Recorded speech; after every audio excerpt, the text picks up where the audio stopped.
The two kidnappers brought the man from across the street to this ATM where they were hoping to get some money, but instead found the man had insufficient funds. Chrysler's plan is to install a hitch right here under the bumper, but as of now, there are no hitches available. The man walked through the back door of the house, took the woman's cell phone, and took a picture of himself before he left, all without being seen. Guests staying at this hotel got a reverse 911 call and were told to stay in their rooms until further notified. Police believe this was the last place the four suspects hit, and they hope that by finding this witness, they can put an end to their spree. Friends and family gathered to honor 20-year-old Terrell Ethereum, who was found stabbed to death near Sand Creek Wednesday. One of mine is gone, something you can't bring back to me.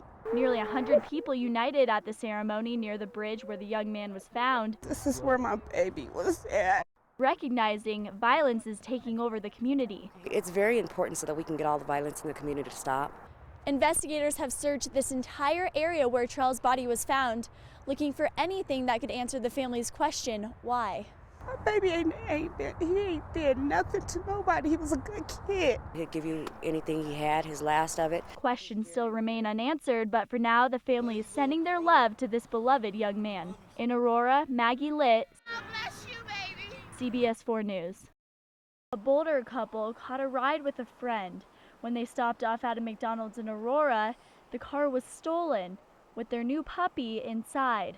All hope is lost, the worst feeling of my entire life.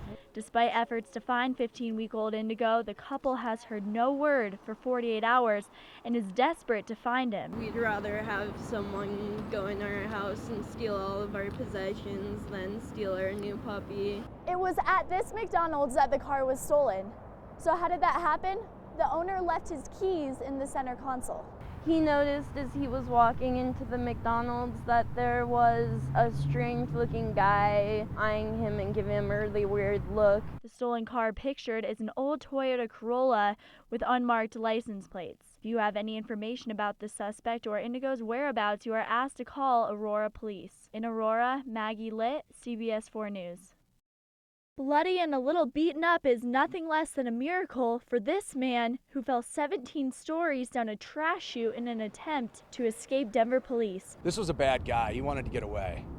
I mean, he seriously risked his life. Donnie Griffin is a fugitive out of Texas who escaped fraud charges back in September. He was living with his mother in the Glass House Apartments off Bassett Street in Denver when police surrounded the building. Griffin slid down a bedsheet from the 20th story to Craig Branton's balcony below and entered his apartment. It's unsettling for sure.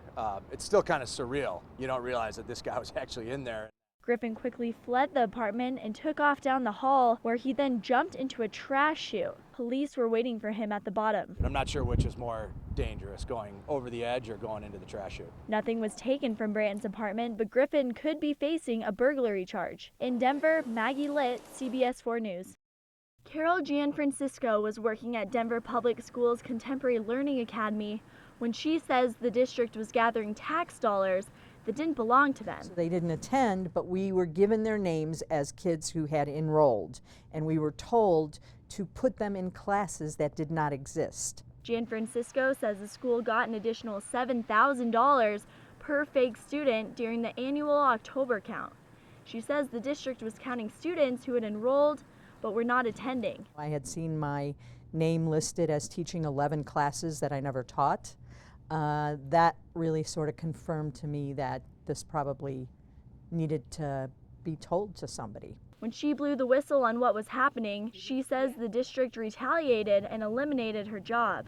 It felt horrible, surprising, because I had no idea that that would be the reaction. Gianfrancisco says it was her integrity that led her to blow the whistle, and she says it's not only her suffering, students are too. I was told that I was no longer a good fit, even though I had been at this school for 2 years and had positive performance appraisals. Soon after, the district supervisor told Gianfrancisco there was a job opening at Florence Crittenton and she should apply. She got the job, but 2 years later was again let go, something she thought was more than a coincidence. I didn't know anything about the statute of limitations, but I think it meant the district was again trying to cover up for retaliation. The statute limits her from filing a lawsuit against the district more than 2 years after the initial claim. Her attorney, Sharon Dreyer, assumes this was something the district had considered. In this case, it does seem like there were people who were not happy about what Carol did and didn't want it to come out, what they were doing, and took action against Carol. Dreyer filed a federal lawsuit this week against Denver Public Schools, claiming the district violated Gianfrancisco's freedom of speech. The district says it won't comment on pending litigation. In Denver, Maggie Litt, CBS 4 News.